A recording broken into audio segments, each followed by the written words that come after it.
something that people get accustomed to, and you plan for it. You already have job applications out before the grant runs out. Compensation. This is a tricky item because some of the first questions that I hear from people, how much does this job pay? And salary is something that is very, very, has to be approached very carefully with a lot of planning and a lot of thought. Let's talk about salary or compensation first.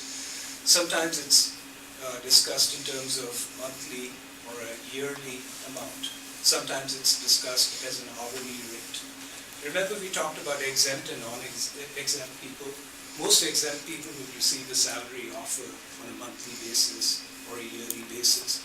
Because remember, it doesn't matter whether they work 40 hours or 60 hours, they get paid one flat amount.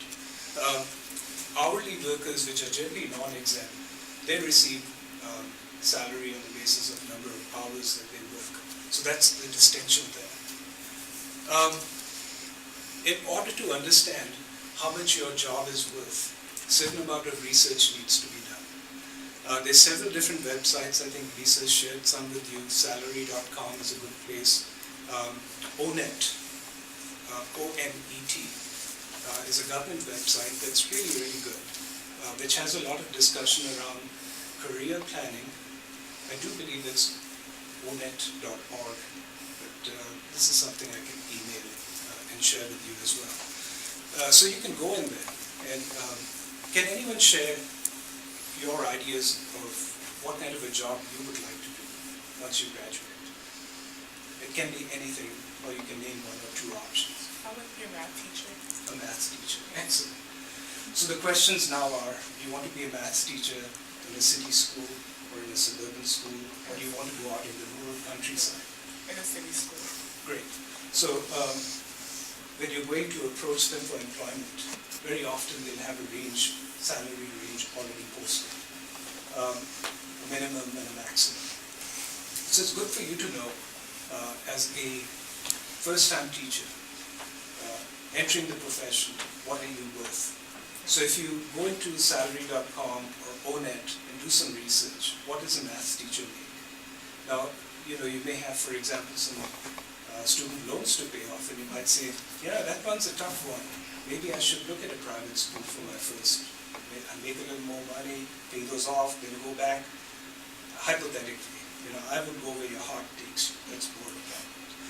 But those kind of discussions, once you've done your research and you apply to a job and you go through the interview, it should not be a question that you ask. It'll come out at the right time. It's not good form, for example, in an interview, for you to stop and say, how much will you be paying me?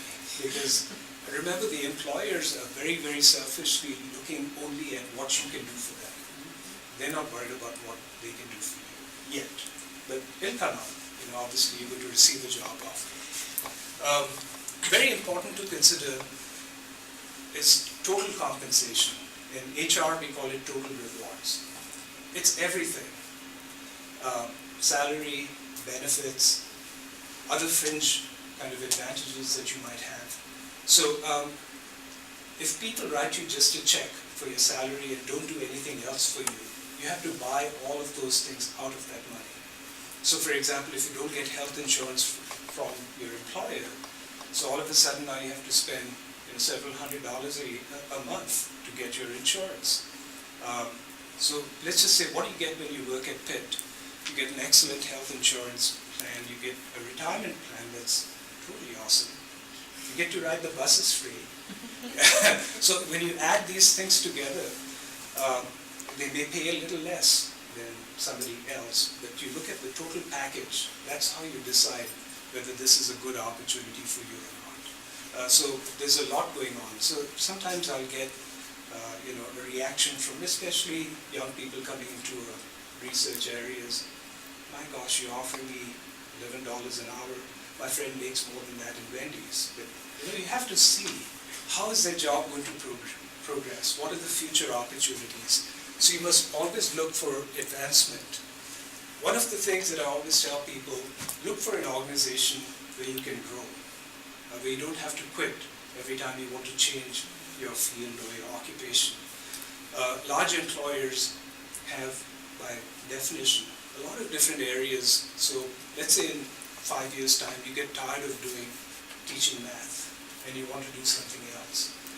You shouldn't have to leave that organization. You can find something else that you find interesting. That way you keep your tenure in that organization and you don't start from scratch again. So that's an important consideration. Look for performance pay. So if an employer tells you flat out, I'm going to give you $23,600 a year, no more, then you say, I'd be happy with that, but if I do exceptionally well, what are the opportunities that are open to me, available to me? So they're already seeing that, you will come in for that money, but you're obviously thinking of growth, you're thinking about being better at what you do. Just as important as figuring out how much you're going to make, how much you're going to spend is extremely, extremely important. There's so many considerations that people run into as far as debt is concerned. Money is really easy to borrow in the US. You get a credit card and you go a little crazy, you can all of a sudden find that you owe thousands of dollars. And even if you make the minimum payment, the interest is still ticking, and people get into this real trap. It's very hard to get out of it. So budgeting and living within your means is extremely important. If you're short certain money, obviously, you can take out certain loans. For example, if transportation is an issue and you need to buy a car, you can buy a car on credit. However, it's very important for you to know that eventually you're going to have to pay all of that back. So budgeting, living within that budget is absolutely highly recommended. Starting a saving is extremely important as well. It's been proven that once you get people to save money, even if it's $100, even if it's $5 a month, they get into a habit of saving money, and then they see that $5 a month all of a sudden became $1,000. It doesn't take that long. Now you're talking real money, and then you get more and more encouraged into saving. That's a habit that you always have to, because you never know. What if the employer that you're working with shuts doors and you have unemployment insurance perhaps that lasts so long? You need a buffer. Something comes up and you have to buy something. So saving is a very important habit. Maintaining and improving your credit, which means borrowing money, paying it back, so that there's a track record that if you owe somebody money, you return it. That's very, very important to establish, especially when you're young. As you go forward in life, credit comes a lot easier. For young people, you struggle a little to establish your credit. Managing debt, we talked about. Certainly running credit reports. In your section, there's an emphasis on that. Who can tell me what happened very recently at Target?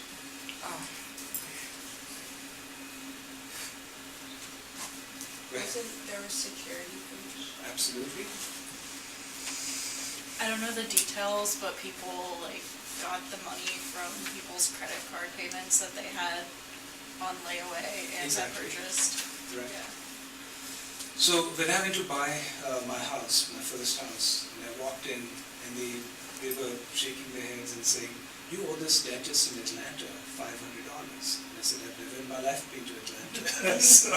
so they, for example, if somebody stole you ran, for example, your debit card or your credit card at Target, and they managed to open other accounts, you don't know this until maybe several months down the road, that all of a sudden you owe thousands of dollars and it's appearing on credit statements. So very important to know that once a year you can run a free credit report.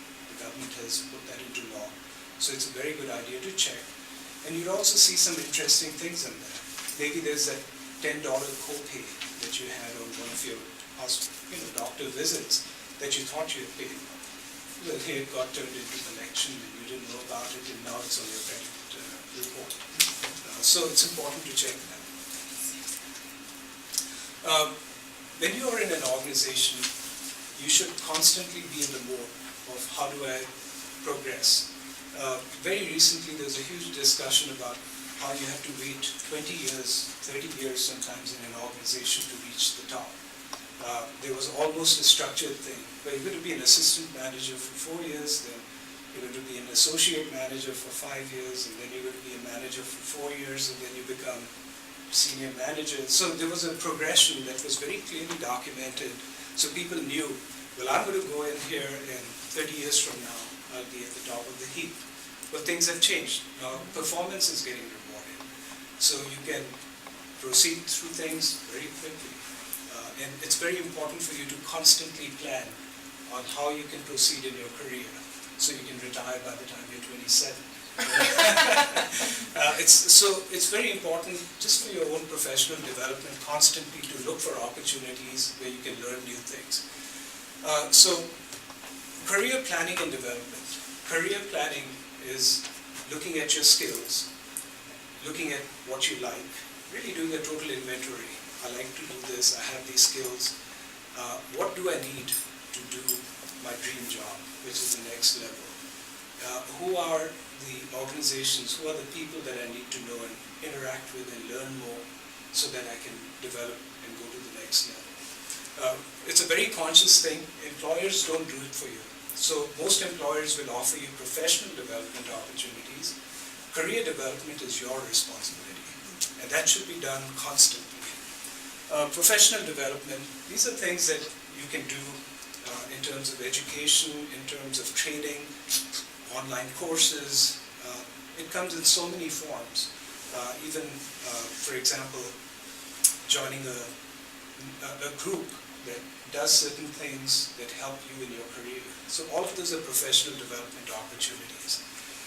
Extremely important, because unless you do things like this in the first one, you're very likely to be stagnant, and that will lead to dissatisfaction, and that will eventually lead to your not being successful in that role. Continuous learning, we talked about that as a competency that employers like that you should develop, which is you're not ever satisfied with knowing what you know. You should always want to know more, and you should be able to train yourself. How many careers do you think people typically have in their lives?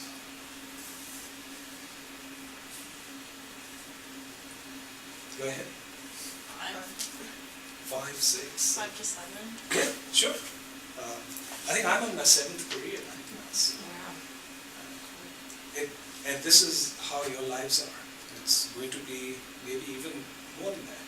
There are jobs that are going to happen in 6 or 7 years, 3 or 4 years, that we have never even heard of. I mean, I know that years and years ago, when I heard webmaster for the first time, I was like, what? What is that? Now that's passé, that's gone. You know, there are other things that have moved in that's become a very normal kind of job.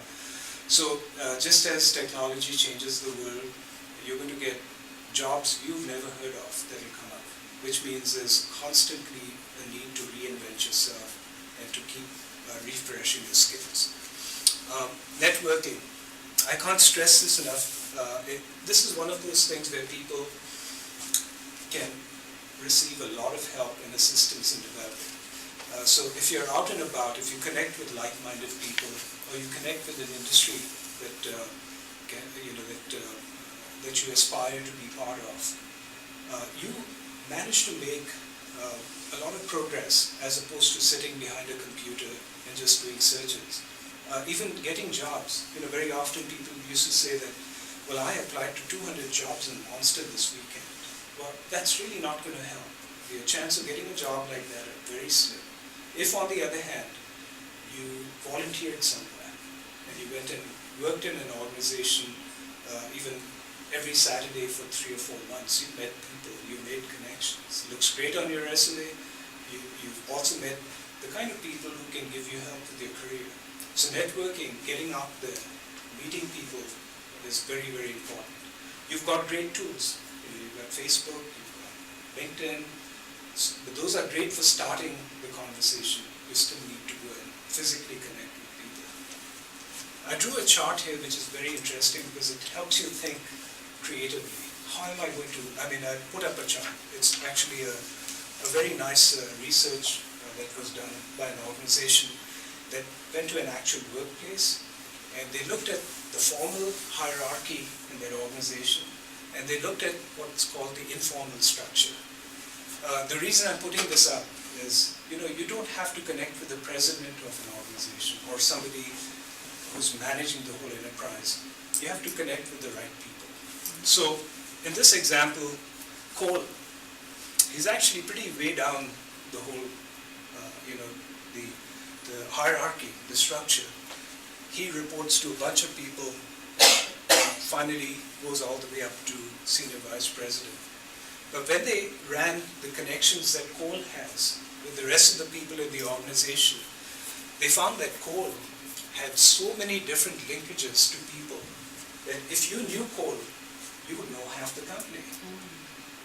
So in your own experience, as you proceed, as you take your jobs, as you start off in the workplace, look for the kind of people who can be a Cole figure and network with them and see how you can develop insights into other opportunities in the organization and help, for example, using them to get introductions where you can then leverage that for opportunities for yourself.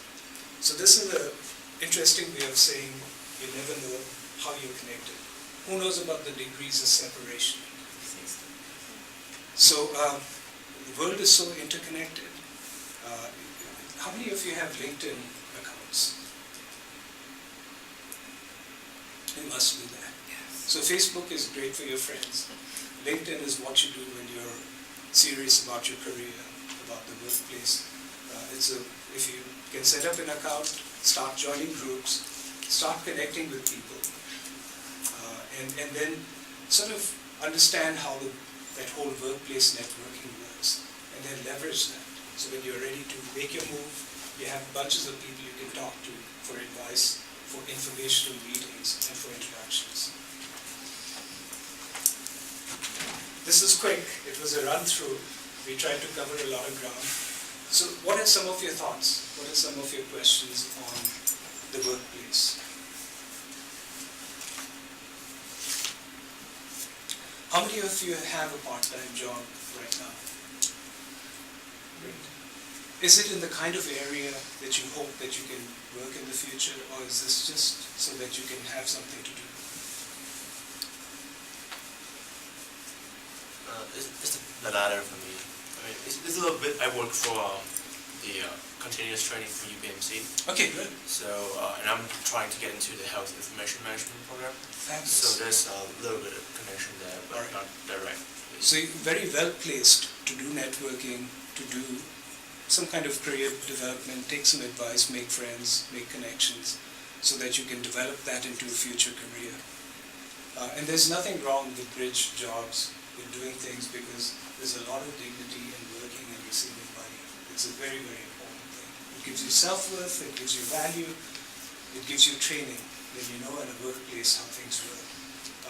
But career planning is very important. You should stop and think, what will my first job look like? What will I do after that? What are some of the other educational and professional development opportunities I can access? So these are all very important thoughts that should go on constantly. Any questions? You think you'll do well in this section? All right. Thank you very much.